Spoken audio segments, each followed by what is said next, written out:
بسم اللہ الرحمن الرحیم۔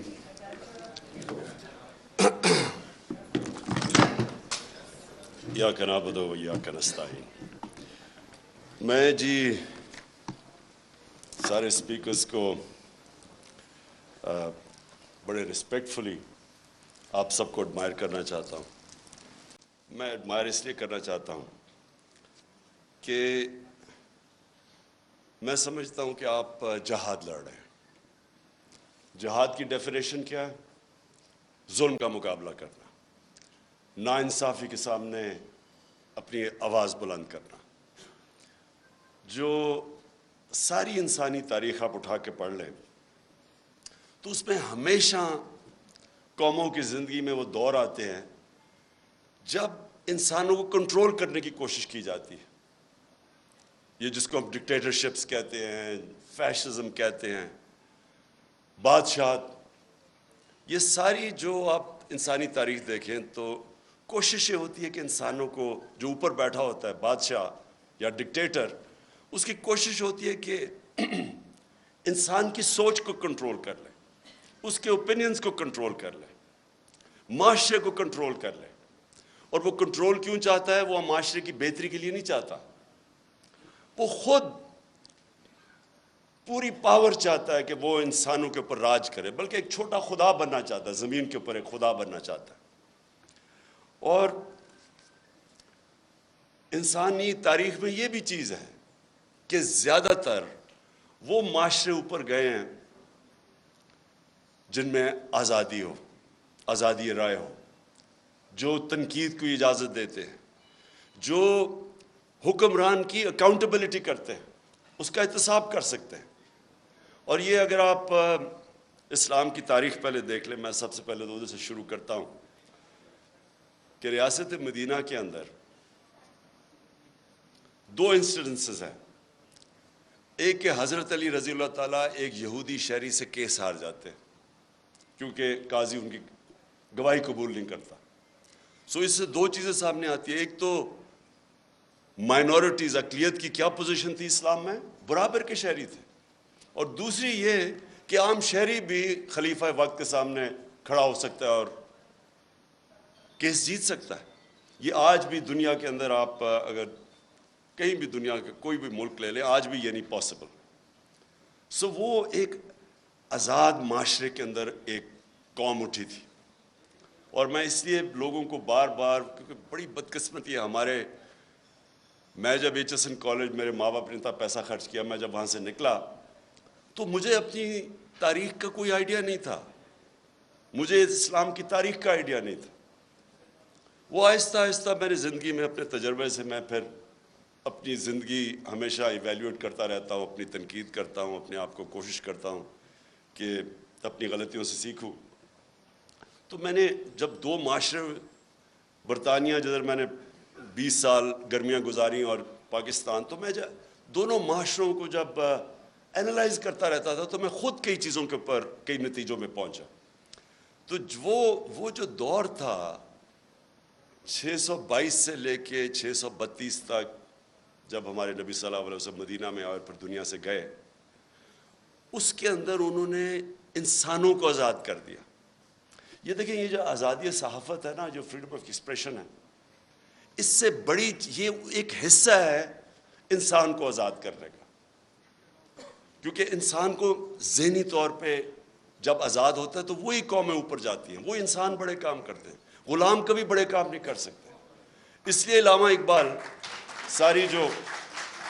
علامہ اقبال کی آپ شاعری پڑھیں تو وہ غلام مسلمانوں کو جگانے کی کوشش کر رہے تھے، خودی کو اور خودداری کو، جو ان کے کانسیپٹس تھے، وہ لوگوں کو جگا رہے تھے۔ کیونکہ غلامی جو سب سے بری ایک انسان کے اندر چیز کرتی ہے، اس کے اندر احساس کمتری ڈال دیتی ہے۔ مجھے تو بڑی اچھی طرح، ہم جب ایاز امیر کی طرح، ہم بھی پہلی جنریشن ہیں جو پاکستان میں بڑے ہوئے، آپ کو صرف میں غلامی بتاتا ہوں کہ یہ کیا ظلم کرتی ہے ایک انسان کے اوپر، اس کے پوٹینشیل کو کیسے ختم کرتی ہے۔ جمخانہ کلب ہوتا تھا، پنجاب کلب، سندھ کلب، آزاد ہوئے ہم 47 میں، 74 تک سندھ کلب کے اندر آپ پاکستانی کپڑے پہن کے نہیں جا سکتے تھے, آپ کو سوٹ پہننا پڑتا تھا 74 تک. اور خیر سارے انگریزی بولتے تھے جس طرح کہ, اور میں نے بتایا اردو جب بولتے تھے تو بلاول کی طرح بولتے تھے, بارش آٹا اپنے وہ جب ویٹر سے بولتے تھے تو کہ ہم شرم آتی تھی اپنے آپ سے. سو یہ غلامی ایک انسان کے ذہن کو ادھر رکھ دیتی ہے کہ وہ اچھا غلام ہی بن سکتا ہے, ہم اچھے سوٹ ہی پہن سکتے ہیں, ہم اچھی انگریزی بول سکتے ہیں.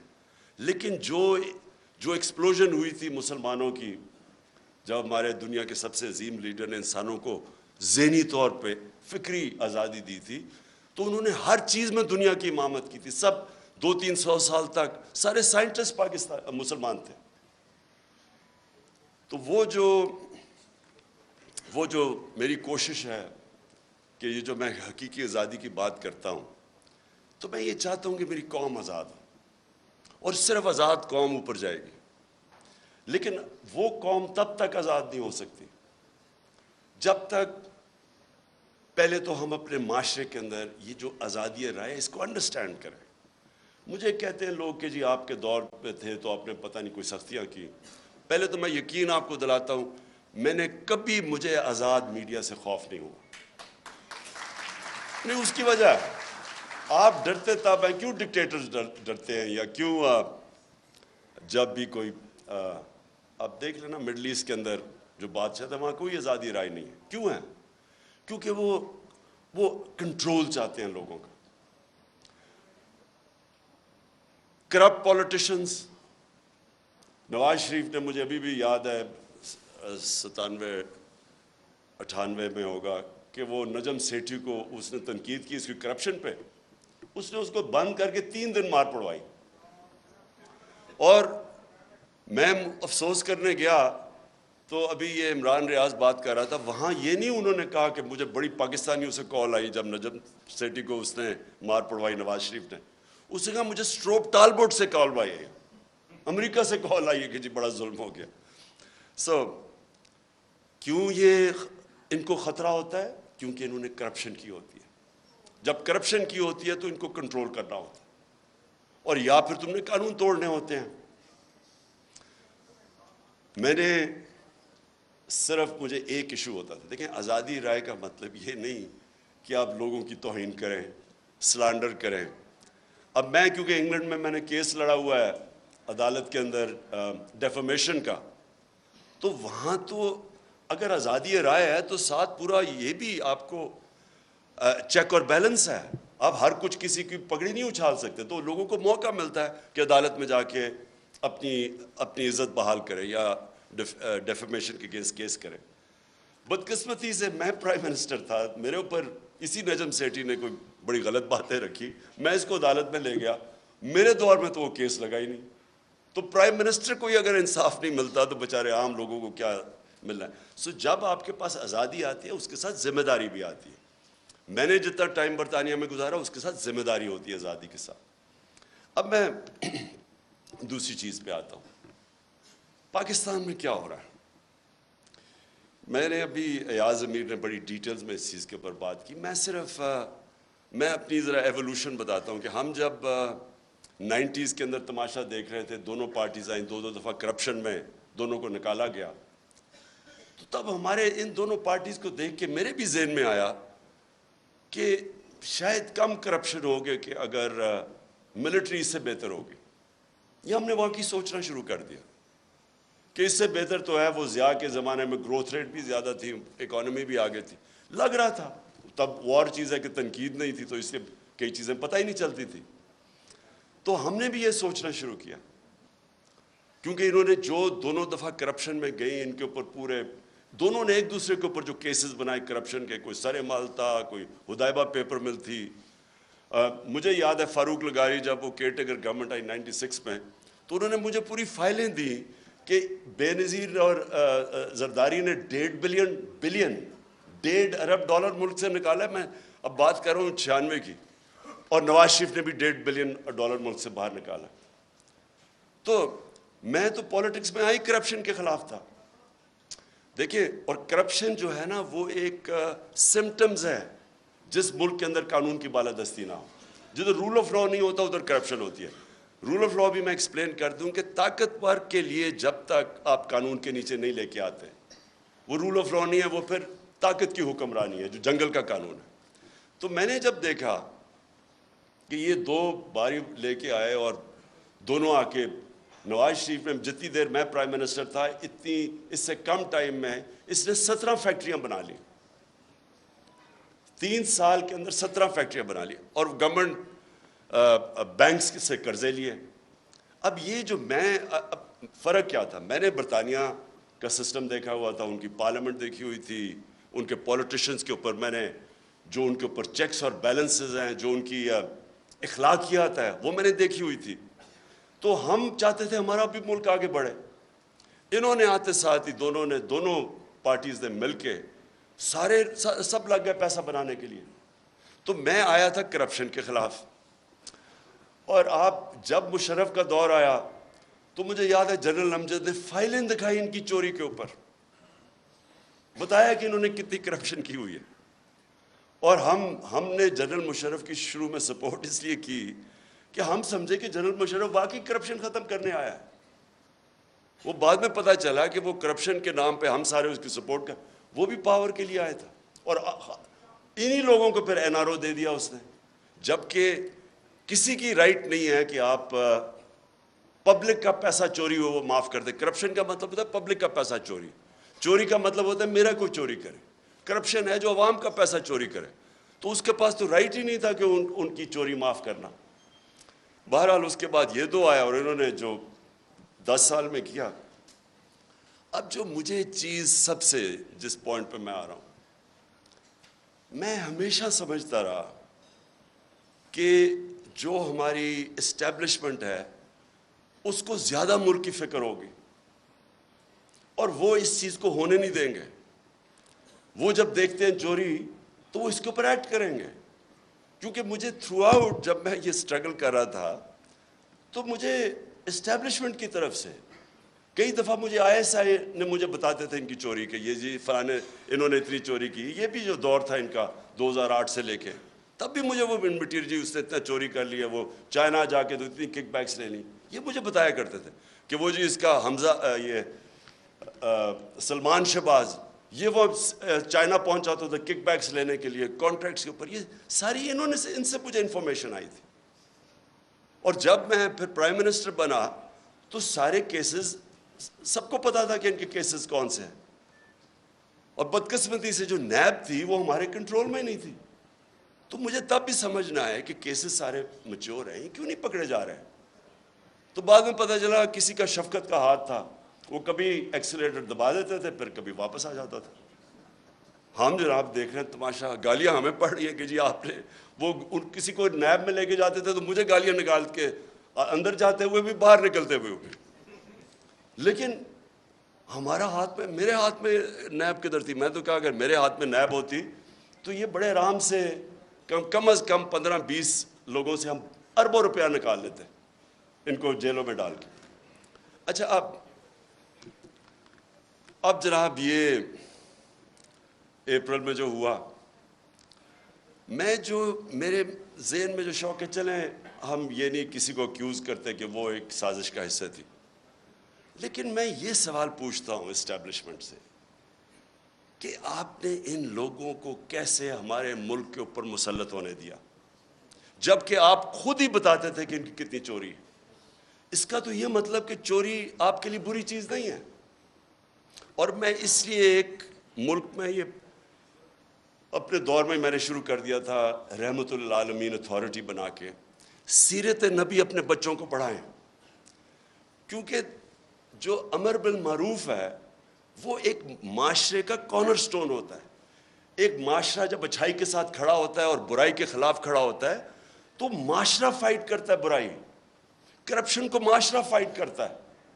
لیکن جب آپ برائی کو برائی نہ سمجھیں, کرپشن بری چیز ہی نہیں ہے, چوری بری چیز نہیں ہے, تو محنت کون کرے گا آپ کے معاشرے میں؟ اگر آپ نے معاشرہ اپنا تباہ کرنا ہے, آپ کو کوئی ایٹم بم پھینکنے کی ضرورت نہیں ہے, صرف اخلاقیات ختم کر دیں, اچھے برے کی تمیز ختم کر دیں. مولانا رومی کی بڑی فیمس سینگ ہے, اب کسی نے پوچھا مولانا صاحب ایک قوم کیسے مرتی ہے, انہوں نے 2 درختوں کا بتایا، ایک بڑا خوشبودار اور ایک بڑا برا درخت. انہوں نے کہا جب ایک قوم ان کے اندر فرق کرنا ختم کر دیتی ہے، اچھے برے کی تمیز ختم کرتی ہے، قوم مر جاتی. اس لیے ہی جو مدینہ کی ریاست تھی وہ امر بالمعروف پہ کھڑی ہوئی تھی. سارے معاشرے کو حکم کیا گیا تھا کہ آپ نے برائی کے خلاف کھڑے ہونا ہے. اب میں نے انگلینڈ کے اندر یہ دیکھا ہے، میں امر بالمعروف پہ وہ چل رہے ہیں. آپ کو میں بتاؤں کہ ان کا ایک بہت بڑا نام تھا لارڈ جیفری آرچر. بڑا مارگریٹ تھیچر کا رائٹ ہینڈ، ان کی پرائم منسٹر کا رائٹ ہینڈ آدمی تھا. ہر جب ان کی ساری سوشل کیلنڈر کے اوپر وہ تھا، اس کی ہمیشہ اس کی اخباروں میں اس کی موومنٹس آتی تھی. اس نے ایک عدالت کے اندر اس نے ایک جھوٹ بول دیا. کیس تھا ڈیفامیشن کا، اس نے جھوٹ بول دیا. آپ سوچیں کہ اتنا طاقتور آدمی، اس نے جھوٹ بولا، 3 سال جیل ڈالا اسے. اور جب وہ جیل سے باہر نکلا کسی گھر کوئی اسے انوائٹ نہیں کرتا تھا. وہ جو اتنا پاپولر آدمی تھا اس کو کوئی انوائٹ نہیں کرتا تھا. عوام نے فیصلہ کیا کہ جناب اس نے غلطی کی ہے، اس نے اور کیا کیا، جھوٹ بولا. اب یہاں سوچیں کہ لنڈن تو تھوڑے، پاکستان بھی میں میری کوئی پراپرٹی نہیں ہے، اور اس کے اوپر پھول پھینکے جا رہے ہیں. وہ جا کے ادھر جا کے وہ دوسرا والا کہہ رہا ہے کہ یعنی قطری خط جو ایک اپنی اربوں روپے کی پراپرٹیز کے لیے ایویڈنس پریزنٹ کر دے اور اس کو کوئی فرق ہی نہ پڑے ملک میں. ایک برنی میڈوف ملٹی بلینر بن گیا امریکہ کے اندر. اس کے بعد اسے پتا چلا کہ جی برنی میڈوف نے جو پیسہ بنایا تھا وہ ایک پونزی اسکیم تھی، یعنی ایک فراڈ سے بنایا تھا. اس کے 2 بیٹے تھے اور بیوی، ان کو بھی نہیں پتا تھا. جیسے ہی پتا چلا ان کو کہ یہ فراڈ میں پکڑا گیا، جب اسے پکڑا، ایک بیٹے نے خودکشی کر لی، مطلب کہ میں معاشرے میں نہیں اب رہ سکتا. دوسرا بیٹا سولٹری، یعنی اپنے آپ کو اس نے آئسولیٹ کر دیا اور 2 سال کے بعد مر گیا. بیوی نے طلاق دے دی، یعنی اس کی اپنی فیملی نے اس کو ڈس اون کر دیا. سنگاپور کے اندر 2 لی کوان یو جو سنگاپور کا بڑا اسٹیٹسمن تھا، 2 اس کے وزیروں میں جب کرپشن میں پکڑے گئے خودکشی کر لی. دیکھیں معاشرہ، جب معاشرہ کرائم فائٹ کرتا ہے تب کرائم آپ جیتتے ہیں. اب میں جب تھا جی فلانے نے پیسہ ادھر کر دیا، اس نے ادھر کر دیا، کس کو پکڑیں گے آپ جب تک معاشرے کے اندر آپ یہ اچھے برے کی تمیز نہیں دیں گے. اور ادھر میڈیا کا بہت بڑا ہاتھ ہے. اب ابھی آپ نے بات کی کہ جی دیکھیں کوئی سچ فلانے کے لیے اور کوئی سچ عمران خان کے لیے. ٹھیک کہہ رہے ہیں، یہ بالکل آپ ٹھیک کہہ رہے ہیں کہ گورننس، کوئی کہے گا کہ عمران خان کی بہتر ہے، کوئی کہے گا کہ شہباز شریف کی بہتر ہے. کہہ سکتے ہیں کیونکہ ڈفرینٹ اوپینینز ہے. کوئی کہے گا کہ اکانومی اس ٹائم میں بہتر تھی، کوئی کہے گا میرے ٹائم میں. یہ بالکل ٹھیک ہے. لیکن جب کوئی لوگ کرپشن کے اندر 16 ارب روپے کی corruption open and shut case میں اگر ایف آئی اے کو اس کا انڈر ٹرائل ہے، اس کو آپ کیسے کہہ سکتے ہیں کہ جی اب وہ میری رائے اور فرق ہے اور اس کی رائے فرق ہے. وہ تو اس کا مطلب کہ جب اب نواز شریف جھوٹ بول کے 4 ارب روپے کی پراپرٹیز ہیں لنڈن کے اندر جدھر ہیں، اس کے بیٹے نے ایڈمٹ کیا کہ یہ بینیفیشری اونر ان پراپرٹیز کی مریم نواز ہے. مریم نواز جب چھوٹی تھی، جب پراپرٹیز نہیں، اس کا مطلب نواز شریف کا پیسہ ہے. کیا وجہ ہے کہ آج تک اس کو کئی لوگ لیڈر مانتے ہیں؟ بلکہ اسکیم پوری ایک کوشش ہو رہی ہے کہ اس کو پاکستان کے اندر ابھی پھر کہ عمران خان کو بھی ڈسکوالیفائی کرو اور پھر کہیں جی اچھا دونوں کو ہم الیکشن لڑنے کی اجازت دے دیتے ہیں. یعنی مجھے اور اس کو ایک ہی جگہ پہ کھڑا کر دیا. اتنے بڑے لٹیرے کو کہ یہ کہہ رہے ہیں کہ جناب عمران خان وہ کیونکہ پتہ نہیں وہ اس کیس کے اندر الیکشن کمیشن. دیکھیں یہ ہمارا سب سے بڑا چیلنج ہے. اور ادھر میڈیا کا بہت بڑا رول ہے، بیکاز میڈیا عوام کے اوپینین کو شیپ کرتا ہے. جس طرح کہ اسحاق ڈار جب گیا ہارٹ ٹاک کے اوپر تو اس نے جو اس کا حال کیا ہے، کوئی بھی ویکنس جس میں ہو، یہ جس کے اوپر کرپشن کی، وہ نہیں جا سکتے میڈیا کے اوپر، وہ چھپتے ہیں میڈیا سے. یا ہر روز شام کو جن کے اوپر اربوں روپے کرپشن کے کیسز ہیں وہ جا کے بٹھا دیتے ہیں ایک بیچارہ پی ٹی آئی کا معصوم سا ہے وہ بٹھا دیتے ہیں ساتھ, وہ پنچنگ چل رہی ہوتی ہے, تم چور ہو تم چور ہو. سو میری سب سے یہ جو اور اسی کے اوپر میں آ رہا ہوں کہ جب ہماری اسٹیبلشمنٹ کو پتہ تھا ان کی پاس کتنے سال 30 سال سے یہ ملک کو لوٹ رہے ہیں, سارے ان کے پاس کیسز, مجھے انہوں نے دکھائے ہوئے, میں سوال یہ پوچھتا ہوں کہ انہوں نے کیسے ان کا راستہ نہیں روکا؟ اگر ملک کی فکر ہے تو کیسے آپ ان کو اجازت دے دیتے ہیں؟ ایک تو ہمیں پتہ ہے کہ امریکہ کا انٹرسٹ, امریکہ کی جو پالیسی ہے وہ اپنے انٹرسٹ پروٹیکٹ کرتے ہیں. ان کا ہے کہ جی وہ پاکستان ہمیشہ ایک ٹیلی فون کرو تو جو کام کروانا چاہے یہاں سے کرنے کے لیے تیار ہیں. اس کا یہ نہیں مطلب کہ اگر آج میں کہتا ہوں کہ بیسز نہیں دے رہے, یا میں کہتا ہوں میں نے روس یہ نہیں کہ میں اینٹی امریکن ہوں. میں ان کا اپنا انٹرسٹ ہے, ہمارا کام ہے اپنے لوگوں کے انٹرسٹ پروٹیکٹ کرنا, یہ اینٹی نہیں ہے. لیکن ان کو اتنی عادت پڑی ہوئی ہے یہاں کہ یہ ہاتھ باندھ کے سامنے کھڑے ہو جاتے ہیں. تو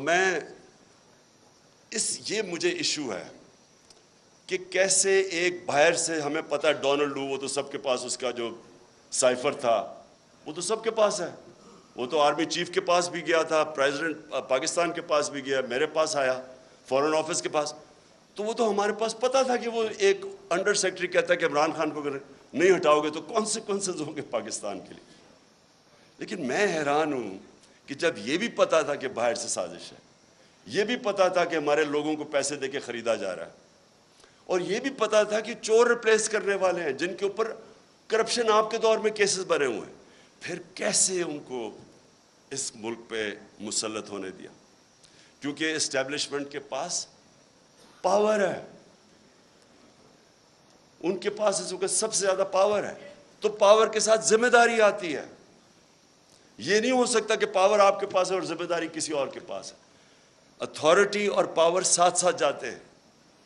جب یہ اوپر آئے ہیں تو آپ جتنا مرضی کہیں ہم نیوٹرل ہیں, جو مرضی آپ کہیں ہم نیوٹرل ہیں, تاریخ کے اندر لوگ آپ کو بلیم کریں گے یہ جو ملک کے ساتھ کیا ہے. یہ جو اوپر آ کے اوپر بیٹھے ہیں, تاریخ لکھی جا رہی ہے پاکستان کی کہ کیسے آپ نے ان لوگوں کو ہمارے پر مسلط ہونے, اور جو 4 مہینے میں ہوا ہے پاکستان کے ساتھ, ان 4 مہینے میں جو مہنگائی کے اوپر سپوزٹلی آئے تھے اور آج جو مہنگائی ہے. اور میں آخر میں اب بات کرتا ہوں, اب کوشش کیا کی جا رہی ہے؟ پہلے ان چوروں کو مسلط ہونے دیا, ان کی کوشش یہ تھی کہ اچھا جی وہ ہٹائیں گے, جب یہاں تو گورنمنٹ جب ہٹتی ہے لوگ مٹھائیاں بانٹتے, وہ نہیں ہوا, پبلک نکلا ہی سڑکوں پہ, کبھی پاکستان میں اس طرح پبلک نہیں نکلی. اور اس کے بعد جو 17 جولائی کا بائی الیکشن ہوا وہ ایک اور شوق مل گیا, جب الیکشن کمیشن بھی ملی, انتظامیہ بھی, یہاں بڑا مشکل ہے, یہ تو ایکسپرٹس ہیں دھاندلی کے, تو ادھر بھی جیت گئی تحریک انصاف. 25 مئی کو انہوں نے جو ظلم کیا, اس کی کوئی مثال نہیں ہے کہ پاکستان گھروں میں رات کے 3 بجے جا کے عورتیں بچے بات دیکھ رہے ہیں, ان کے اوپر جا کے ان کو ذلیل کیا. دیکھیں آدمی اپنے اوپر تو چلو وہ لے بھی لیتا ہے, لیکن عورتیں بچوں کے رات میں 3-4 لوگ گھر گھسا ہیں تو ان کے اوپر کیا گزری ہوگی؟ خوف پھیلایا گیا, اس کے باوجود پھر سے اٹھ گئے. اور اب کیا فیز ہے؟ یہ فیز ہے سائیکولوجیکلی اس ملک کو ایسا دبایا جائے کہ ہم بھیڑ بکریوں کی طرح یہ تسلیم کر لیں جو اوپر سیٹ اپ آیا ہوا ہے. اور اس کے لیے ہر حربہ استعمال کیا جا رہا ہے. سوشل میڈیا کے لوگوں کو جس طرح اٹھایا جاتا ہے, کئیوں کو اٹھا کے پھر جس نے کوئی فوج کے خلاف ٹویٹ کی ہو اسے کہتے ہیں, اسے پہلے اٹھا لیتے ہیں, پھر کہتے ہیں اچھا یہ نہیں کہ میرے سے معافی مانگو, کہو کہ یہ عمران خان نے کہا میرے ان کے خلاف ٹویٹ کروا. ان سوشل میڈیا وہ بیچارے بچوں کو اٹھا رہے ہیں. یہاں میڈیا یہ سامنے میرے بیٹھے ہوئے ہیں, میں نے دیکھا کہ اعظم امیر نے بڑی کیئرفلی ایسے ورڈنگ کی کہ انشاءاللہ کپڑے اب نہیں پھٹیں گے اس باری. یہ ان کا فورن آفس کا ایکسپیرنس ہے, ڈپلومیسی. اور سمیع ابراہیم, عمران ریاض, اور مجھے بڑا افسوس ہے کہ ارشد شریف. اب ارشد شریف جب سے میں وہ جانتا ہوں وہ ایک اپنی سوچ کا آدمی ہے, بہت ہی پیٹریوٹک, محب وطن پاکستانی ہے. وہ جو سمجھتا ہے کہ وہ ٹھیک لائن پہ نہ ہے اس کو پڑ جاتا ہے, اور اس لیے اس کو لوگ دیکھتے ہیں کیونکہ ان کو پتہ ہے کہ وہ اس کا سٹانس کدھر ہے. اس جیسے آدمی کو دھمکیاں, گھر میں باہر گاڑیاں کھڑی, اس کو باہر جانا پڑا. صابر شاکر باہر چلا گیا, اے آر وائی کو بند کر دیا. اے آر وائی کا کیا قصور تھا؟ اگر شہباز گل سے اگر ایک جملہ نکل ہی گیا ہے جو کہ اس کو نہیں کہنا چاہیے تھا, جس کو غلط پرسیو کر سکتے ہیں, اس کے اوپر اے آر وائی کو کیسے بند کر دیا؟ وہ اے آر وائی کو اس جملے کی وجہ سے نہیں بند کیا گیا. ایسی باتیں کہہ بیٹھے نواز شریف اور مریم اور یہ جو ایاز صادق اور فضل الرحمان کیسی باتیں کہہ گئے فوج کے خلاف. ان کے لیے کبھی ایسی چیز نہیں ہوئی. اس بیچارے سے جو کیا ہے, مجھے تو پہلے 2 دن میں پتہ ہی نہیں تھا اس کا. جب ہمارا وکیل مل کے آیا مجھے تو تب پتہ چلا اس بیچارے سے کیا کیا. یعنی کتنا بڑا جرم ہوگا کہ ننگا کر کے اس کو ٹارچر کیا انہوں نے. یعنی ایک انسان کی ڈگنیٹی کہ اس کو پہلے آپ ننگا کریں, پھر اس کو بری طرح اتنی مارا اور انہوں نے اس کے سر کے اوپر بند کر کے پتہ نہیں کہیں پھرایا. مینٹلی اسے اتنا ٹارچر کیا کہ وہ بالکل بریک کر دیا اس کو, اور اسے کلوا کہہ رہے ہیں کہ جی یہ کہو کہ عمران خان نے یہ سینٹنس کہا تھا تمہیں یہ بولنے کا. اس کے پیچھے اس کو بند کیا ہوا, اور اس سے جو بیچارہ جو اسے حال کیا, مجھے تو یعنی میرے خیال میں کہ ہمارا معاشرہ ادھر گر رہا ہے, اللہ کرے کہ اس سے اور نیچے نہ جائے. مجھے تو شرم آتی ہے یہ کر کیا رہے ہیں, اور کر کیا رہے ہیں. وہ ان چوروں کو اوپر مسلط کرنے کے لیے ہمیں ایکسیپٹ کروا رہے ہیں ان کو. سب سے خوفناک چیز یہ ہے, اچھا کوئی بہت بڑا منصوبہ ہو, کوئی پاکستان کی بہتری ہو, چلے جی ہم یہ آپریشن بھی ٹالریٹ کر لیں. یہ چور جو 30 سال سے ملک کو پیسہ چوری کر رہے ہیں, 26 سال میں ان کے اگینسٹ جہاد کر رہا ہوں, ان کو ایکسیپٹ کروانے کے لیے میڈیا کا منہ بند, خوف پھیلا رہے ہیں, لوگوں کو ڈرا رہے ہیں, اور پھر آگے پلاننگ کر رہے ہیں کہ کسی طرح تحریک انصاف ٹوٹ جائے گی. ہمارے لوگوں کو کال کر رہے ہیں, ہمارے ایم این ایز کو کال کر رہے ہیں, ہمارے سینئرز کو اپروچ کر رہے ہیں, خوف پھیلا رہے ہیں ان کے اندر. اور میں اس لیے آج ساری اپنی قوم کے سامنے کہنا چاہتا ہوں کہ دیکھیں یہ واقعی ایک پاکستان کا ڈیفائننگ مومنٹ ہے. میں پھر سے کہوں گا کہ آز امیر اور میں, ہماری وہ جنریشن ہے جو پاکستان کے ساتھ بڑی ہوئی ہے. میں نے کبھی اپنی قوم کے اندر یہ شعور نہیں دیکھا, ایسی بیداری نہیں دیکھی. فیملیز رات کے 12 بجے تک جلسے اٹینڈ کر رہی ہیں. میں جب انہوں نے جب 25 مئی کو یہاں ظلم کیا تو ہم بڑی وہ کنٹینر میں آہستہ آہستہ جب آ رہے تھے, صبح کے 6 بجے 7 بجے سڑکوں کے اوپر لوگ کھڑے ہوئے تھے, اور فیملیز اور بچے لوگوں نے اٹھائے ہوئے. یہ کوئی بھی, میں یہ چیلنج ان کو کرتا ہوں, آپ جو مرضی کر لیں, جتنا مرضی خوف پھیلا لیں, یہ جو اس وقت اس ملک میں بیداری ہے اور یہ جو قوم اٹھ رہی ہے, آپ کچھ بھی نہیں کر سکیں گے. آپ جو مرضی کر لیں, یہ قوم, یہ جو بیداری کا اور شعور کا جن ہے, یہ کبھی بوتل میں آپ واپس نہیں ڈال سکتے. اور جتنا آپ اس کے اوپر آپریشن کریں گے اور جتنا لوگوں کے اوپر ظلم کریں گے, اسے شہباز گل سے پوچھ رہے جی عمران خان کھاتا کیا ہے, پہلے تو اسے کہہ رہے ہیں کہ عمران خان کے خلاف سٹیٹمنٹ دو, پھر کہتے کھاتا کیا ہے.